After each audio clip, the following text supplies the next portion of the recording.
Hello students, welcome back to the class. Today we are going to discuss about the different characteristics that are involved in the taxonomy. ठीक है, so major characteristics used in the taxonomy. Taxonomy में यानी कि classification के लिए या फिर identification के लिए ऑर्गेनिज्म के कौन कौन सी कैरेक्टरिस्टिक्स यूज होती है उसके बारे में हम यहाँ पर डिस्कस करेंगे. ठीक है. So first of all, there are major two groups in the characteristics: classical characteristics and molecular characteristics. Okay, all the characteristics are divided into the two group: classical and molecular. So classical क्या है कि वो सालों से use हो रही है वो सब कैरेक्टरिस्टिक्स टैक्सोनॉमी के लिए. एंड मोलिकुलर कैरेक्टरिस्टिक्स यानी कि जो मोलिकुलर स्टडी डीएनए स्टडीज के ऊपर से कैरेक्टराइज किया जाता है. ठीक है. सो यहाँ पर हम दोनों ही कैरेक्टरिस्टिक्स के बारे में डिस्कस करेंगे, classical characteristics and molecular characteristics. So first of all classical characteristics, it is again divided into the different group of the characteristics that are the morphological characteristics. Okay, classical में क्या क्या characteristics include होगी?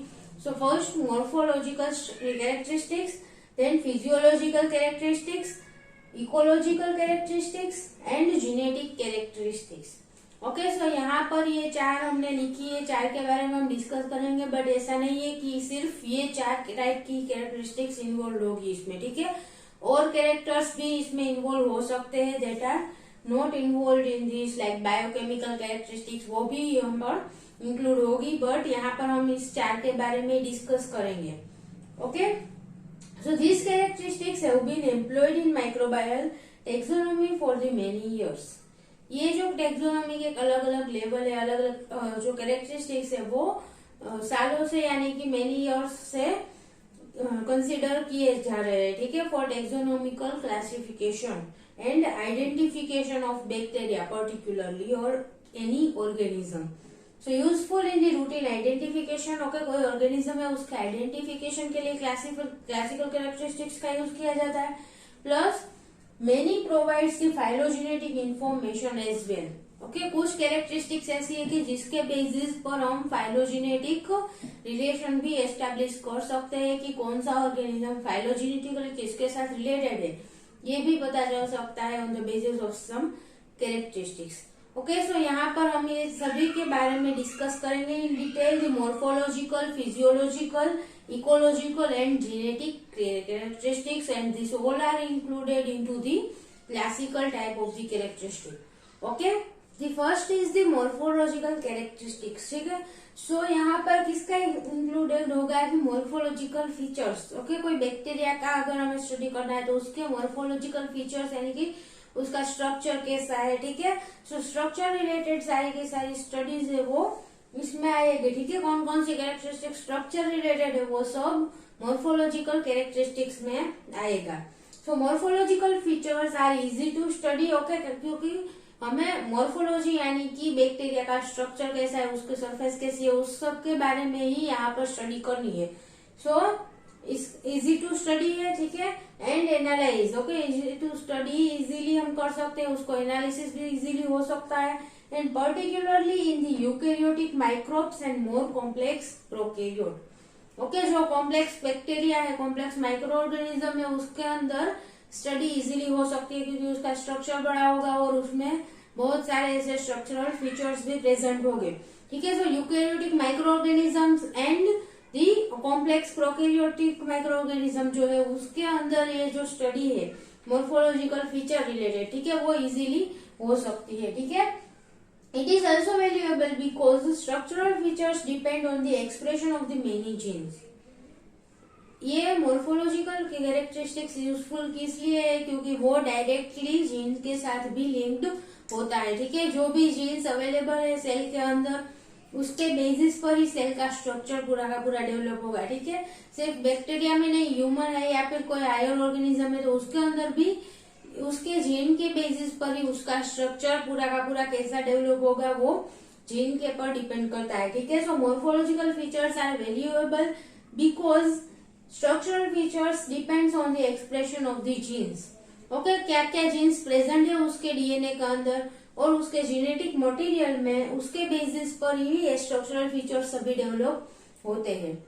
Genetically stable, okay, यहाँ पर structural features है वो genetically भी stable होंगे कि जब तक जीन में चेंजेस नहीं आता है तो वो जीन, एक जीन दूसरे बैक्टीरिया में होगा और किसी और में भी प्रेजेंट होगा, ठीक है। सेम जीन अगर अलग अलग माइक्रो ऑर्गेनिज्म में प्रेजेंट है तो वहां पर स्ट्रक्चरल फीचर्स भी सेम होंगे, ठीक है। जेनेटिकली वो स्टेबल है, जब तक उसका जीन में चेंजेस नहीं आता स्ट्रक्चर सभी में सेम रहेगा, ठीक है। So genetically stable and normally do not very greatly with environmental changes, क्योंकि जीन्स के ऊपर एनवायरमेंट की भी ज्यादा इफेक्ट नहीं होती, ठीक है। सो एनवायरमेंटल चेंजेस के साथ भी उसको कोई अफेक्ट कर नहीं सकता।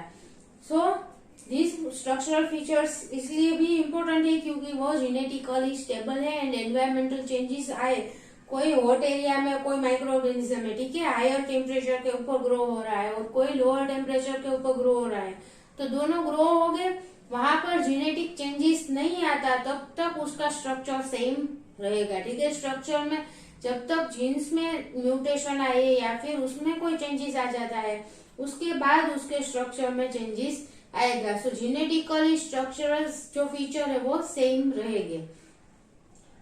So, the morphological similarities often is a good indication of the phylogenetic relatedness, क्योंकि ये डायरेक्टली किसके साथ लिंक्ड है, gene expression, okay. Genetic expression कौन कौन से जीन एक्सप्रेस हो रहे हैं उसके ऊपर डिपेंड करता है। So it is very good indication for the phylogenetic relatedness, okay, क्योंकि कोई ऑर्गेनिज्म में सेम स्ट्रक्चरल फीचर है, इसका मीनिंग क्या होगा कि उन दोनों का कोई फाइलोजेनेटिक रिलेशन है, ठीक है, इवोल्यूशनरी रिलेशन दोनों के बीच में है और दोनों में जीन्स है वो सेम हो गए। फॉर एग्जाम्पल अगर हमारे हाथ ले ले, ठीक है, हमारे पास हाथ है, दो पैर है, दो हाथ है, ठीक है, उसी प्रकार से जो मंकीज है उसमें भी इसी प्रकार का स्ट्रक्चर होता है, ठीक है। सो ये क्या बताता है कि फाइलोजेनेटिक रिलेटेडनेस, उसी प्रकार से माइक्रो ऑर्गेनिज्म में भी जो स्ट्रक्चरल फीचर्स है उसके बेसिस पर उसकी फाइलोजेनेटिक रिलेटेडनेस भी पता चल सकती है। Many morphological features are employed in the classification and identification of the microorganism. Okay, microorganism के आइडेंटिफिकेशन के लिए और उसके क्लासिफिकेशन के लिए बहुत सारे मोर्फोलॉजिकल फीचर्स अलग अलग यूज होते हैं, ठीक है। सो यहाँ पर बहुत सारे स्ट्रक्चरल फीचर्स दिए गए हैं, ठीक है। So you can see in this table the feature, first feature is the cell shape, okay. यहाँ पर बाजू में क्या दिया गया है कि माइक्रोबियल ग्रुप, कौन कौन से माइक्रो ऑर्गेनिजम्स में ये फीचर्स देखने को मिलता है वो, ठीक है। So first is the cell shape, okay, कौन से शेप का सेल है वो भी मोर्फोलॉजिकल फीचर ही आएगा, ठीक है।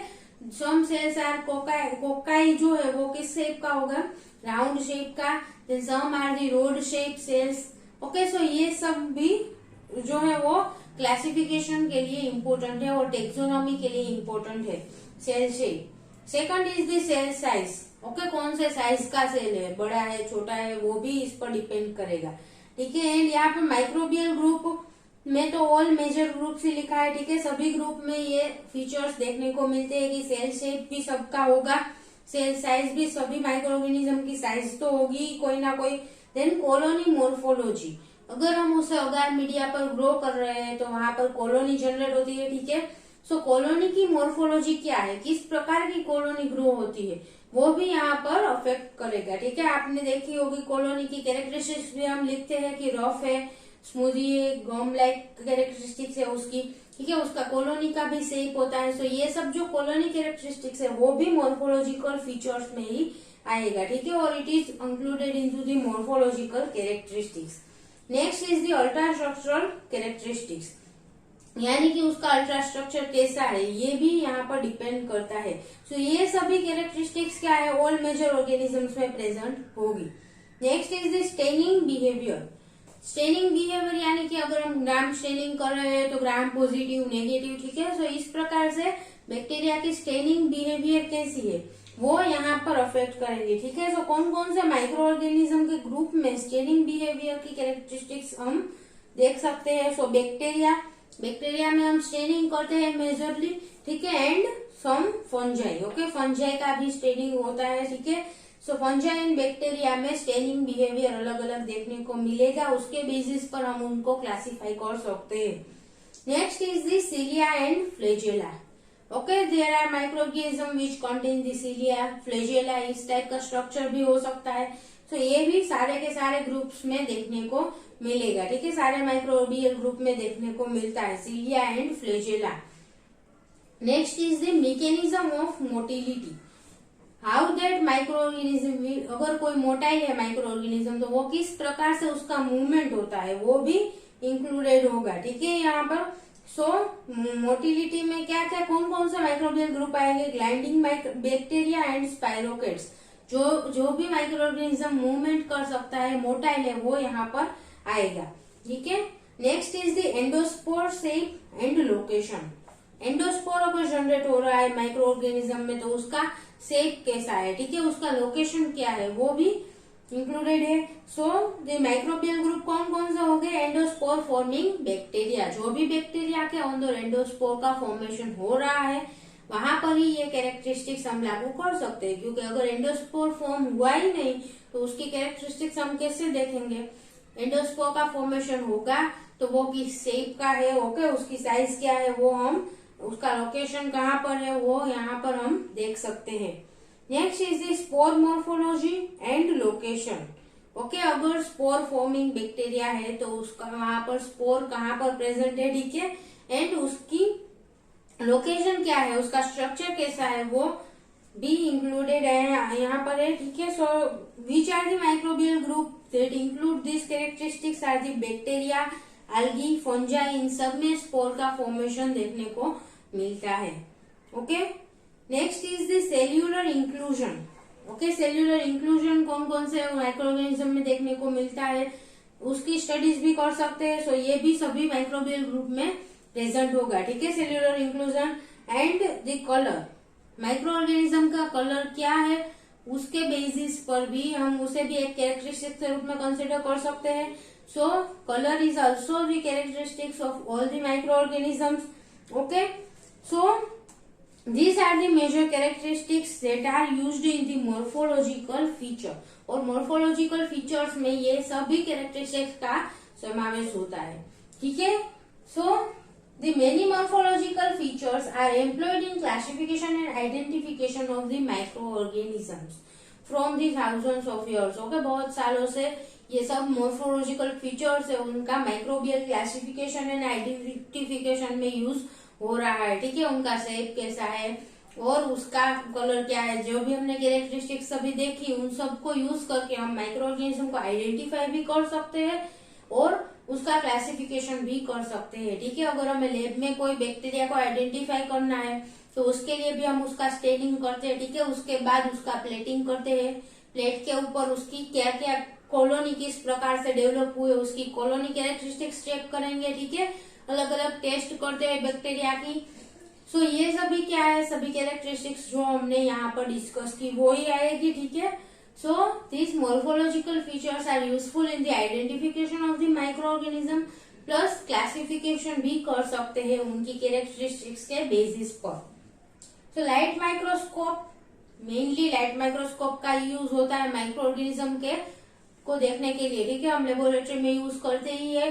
स्टेनिंग की है तो स्टेनिंग बैक्टीरिया को भाई हम कहाँ पर देखते हैं, लाइट माइक्रोस्कोप में, ठीक है, उसका शेप कैसा है वो हम देख सकते हैं उसके थ्रू। फंजाई है तो फंजाई को भी हम लाइट माइक्रोस्कोप के थ्रू देख सकते हैं, but the resolution limit of about the 0.2 micrometer.